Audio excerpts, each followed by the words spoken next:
দুর্ভাগ্যের বিষয়, শুধু দুর্ভাগ্য বাংলাদেশের জাতীয়তাবাদী দলের তা নয়, বাংলাদেশের এমন এক আপসহীন নেত্রী দেশনেত্রী বেগম খালেদা জিয়া, বিএনপির চেয়ারপারসন, আজকে 30শে ডিসেম্বর ভোর 6টায় এবার কেয়ার হসপিটালে চিকিৎসারত অবস্থায় ইন্তেকাল করেছেন। ইন্না লিল্লাহি ওয়া ইন্না ইলাইহি রাজিউন। আল্লাহ রাব্বুল আলামিন ওনাকে বেহেশত নসিব করুক এবং ওনাকে বেহেশতের সর্বোচ্চ আসনে স্থান দেন। আল্লাহর কাছে আমরা এই দোয়া করি।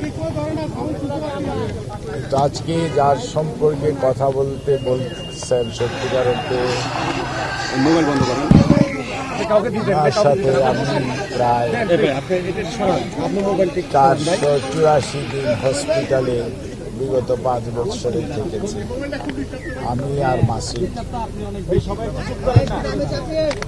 এবং উনি বাংলাদেশ জাতীয়তাবাদী দলের চেয়ারপারসন, উনি একজন সন্তানের মা, উনি একজন পরিবারের প্রধান, উনি দেশের সাবেক 3বারের প্রধানমন্ত্রী, সর্বোপরি উনি একজন অভিভাবক। সবসময় দেশের জন্য, দেশের মানুষের জন্য, দেশের কথা বলার জন্য সবসময় উনি চিন্তা করতেন এবং কোনো সময় মানুষের কষ্ট হয় এই ধরনের কোনো কার্যক্রম তিনি উৎসাহ দিতেন। এবং ওনার জ্যেষ্ঠ পুত্র বিএনপির ভারপ্রাপ্ত চেয়ারম্যান তারেক রহমান, উনি এখন দলের আজকে গণতন্ত্র পুনরুদ্ধারের 31 দফার কর্মসূচির মাধ্যমে বাংলাদেশের আজকে জাতীয় নেতা। উনিও ঠিক মায়ের মতোই, মা যেরকম আপসহীন, উনিও সবসময় দেখবেন উনি সিদ্ধান্ত যেটা গ্রহণ করেন সেটা বাস্তবায়নের জন্য সবসময় সচেষ্ট থাকেন। এবং দেশনেত্রী বেগম খালেদা জিয়া, ওনারকে আজকে আমরা হারিয়েছি, কিন্তু আজকে দেশ একটা অভিভাবক হারিয়েছে। এটা বিএনপি যে খালি তার চেয়ারপারসনকে হারিয়েছে তা না, তার প্রমাণ উনি যখন অসুস্থ হয়ে যখনই হসপিটালে ভর্তি হতেন, হয়তো স্বৈরাচারের সময় স্বৈরাচারী সরকার ওনার খোঁজ খবর নিতেন না, কিন্তু অন্য রাজনৈতিক দলের নেতৃবৃন্দ এবং বাংলাদেশ জাতীয়তাবাদী দলের সকল স্তরের নেতা কর্মীরা সবসময় ওনার স্বাস্থ্যের ব্যাপারে খুবই সতর্ক থাকতেন, খোঁজ খবর নিতেন, উদ্বেগ প্রকাশ, উৎকণ্ঠার মধ্যে দিনাতিপাত করতেন। কিন্তু এইবার উনি ভর্তি হওয়ার পরে ওনার শরীরের অবস্থা যেহেতু খারাপ ছিল, উনি যেদিন আপনার হসপিটালে ভর্তি হলেন ওই দিন শরীরটা ওনার বেশি 22 তারিখ রাত্রে ওনার শরীরটা বেশি খারাপ ছিল।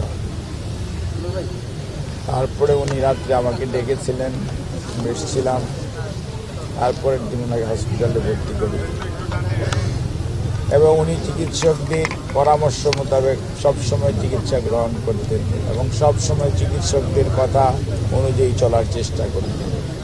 এবং ওনার চিকিৎসার সাথে সত্যিকার অর্থে বাংলাদেশের ডাক্তাররা, হয়তো এবার কেয়ার হসপিটালটা আমরা ব্যবহার করেছি, কিন্তু এবার কেয়ার হসপিটালের ডাক্তারদের বাইরে দেশের স্বনামধন্য চিকিৎসকরা দায়িত্ব পালন করেছেন ওনার চিকিৎসার জন্য।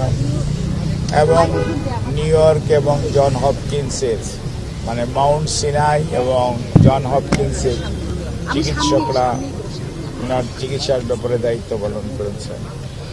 লন্ডনের আপনার লন্ডন ব্রিজ হসপিটাল বলেন, তারপরে আপনার লন্ডন ক্লিনিক বলেন, আর ক্যামব্রিজ ইউনিভার্সিটি হসপিটাল বলেন, ইনাদের স্বনামধন্য চিকিৎসকরা ওনার মেডিকেল বোর্ডের সদস্য ছিলেন। ওনার বড় ছেলে জনাব তারেক রহমানের সহধর্মী ডিরেক্টর জুবাইদা রহমান এই সব টিমের সবসময় সদস্য ছিলেন।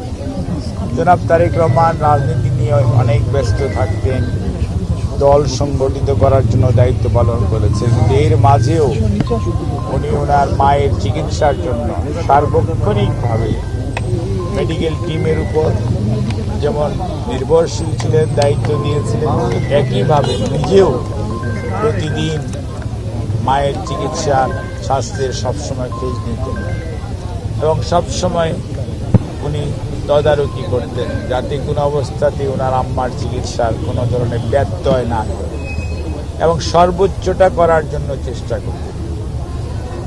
এবং অনেকের মধ্যে অনেক প্রশ্ন থাকতে পারে, কিন্তু মনে রাখতে হবে চিকিৎসার ব্যাপারে করোনাকালীন সময়ের কথা যদি আপনারা মনে করেন, করোনা এমন একটা অসুখ ছিল, তখন ছেলে মেয়েরা তার মা বাপকে ফেলে রেখে চলে যেত, মা তার ছেলেকে রেখে গেছে, ছেলে তার মাকে রেখে চলে গেছে, এরকম সিচুয়েশন ছিল। ওই সময় কিন্তু দেশনেত্রী চিকিৎসার জন্য এই চিকিৎসকরা তার প্রতি যে মমত্ববোধ এবং আপনারাও সাংবাদিকরা যে আপনাদের উৎকণ্ঠা প্রকাশ করেছেন, প্রতিবার যখন অসুস্থ হয়েছে আপনাদের যে সহযোগিতা আমরা পেয়েছি সেইটি, এবং আজকেও আপনাদের যে ব্যাপক উৎকণ্ঠা এবং আপনাদের উপস্থিতি, এই জন্য সত্যি সত্যি আমি আমার নিজের পক্ষ থেকে, আমাদের দল জাতীয়তাবাদী দলের পক্ষ থেকে আপনাদেরকে কৃতজ্ঞতা জানাই। আর দেশনেত্রী বেগম খালেদা জিয়া এমন এক মানুষ, আমরা যেহেতু ওনার সাথে খুব ঘনিষ্ঠভাবে মেশার সুযোগ হয়েছে, সেই জন্য আমরা দেখেছি যে উনি একদিকে যেমন সত্যি সত্যি অভিভাবক, আরেকদিকে মাতৃ স্নেহে উনি কিন্তু আমাদেরকে দেখতেন। কোনোদিন বাসায় যাওয়ার পরে কোনো কিছু না খেয়ে ওনার বাসা থেকে কখনোই কেউ যেতে পারছে না। ডাক্তারদেরকে কি খাইয়েছেন এগুলি সবসময় ওনার যারা কাজে সহকর্মী ছিল, সহায়তা করতো, তাদেরকে উনি জিজ্ঞেস করে উনি বলে দিতেন আজকে এটা দিবেন। কোনোদিন যেতে একটু দেরি হলেও জিজ্ঞেস করতো এত দেরি কেন হলো, অত আমি তো বসে আছি। অর্থাৎ চিকিৎসকরা কখন যাবে, উনি যখন বাসায় থাকতেন তখন চিকিৎসকরা প্রত্যেক দিন বিশেষজ্ঞ চিকিৎসক ওনার বাসায় যেতেন, উনি সবাইকে কিন্তু সেসব কথা বলতেন।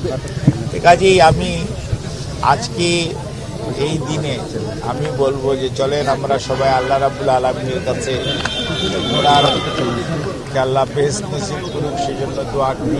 4 গুণ শক্তিশালী এনজাইম ও অধিক ফেনা সমৃদ্ধ অরিক সিলভার ওয়াশ মাত্র 70 টাকায়।